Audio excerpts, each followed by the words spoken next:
Tajiran keessa maqaa keetu nama rara jaallatamaadhati Yesuus tola harara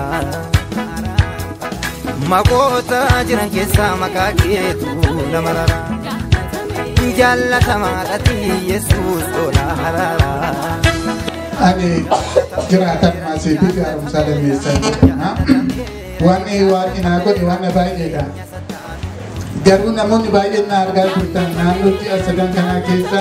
harka koo kana baqaa dadhabee kana akka itti qabachaa tures mana yaalallee dhandhaan agalgilootiin halaalaan jedhe amma waanan godhamnaanani as raajii kana dhufee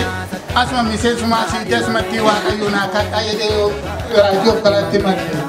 raajii of kanaa waaquma naa kadhattee zayitiitti naane erga gaafsanaati argi koo naa socho'ee hojii kan kaleessa hojii dadhabee harkayyuu baqaa dadhabe hojiirra hoolee hojjetachaa jiraadha hundi keessan waaqayyo naa galateeffadha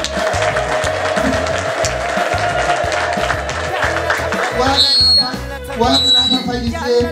kan nama hadoode fayyaa taasisee jaamaa ilaalchisu hundi keessan naa galateeffadha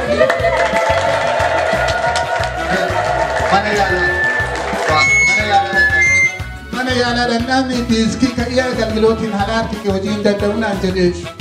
asimmoo dhufnaan waan bikinoo agalgilooti itti naa taasisee hojii naa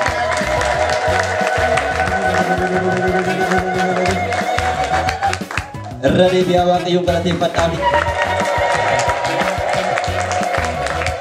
waaqayyo isa manni yaalaa hojii ala jedhee hojiitti akka hojjetanii jiraatan godhe harka isaanii isa mirgaa kanadhaa yeroo hundumaa akkasitti baatanii dhufu argaa turre amantoonnis argaa turtanii amma garuu sirratee fi kunuutti nu jechaa irra deebi'aati waaqayyo galateeffadhaami isa naaf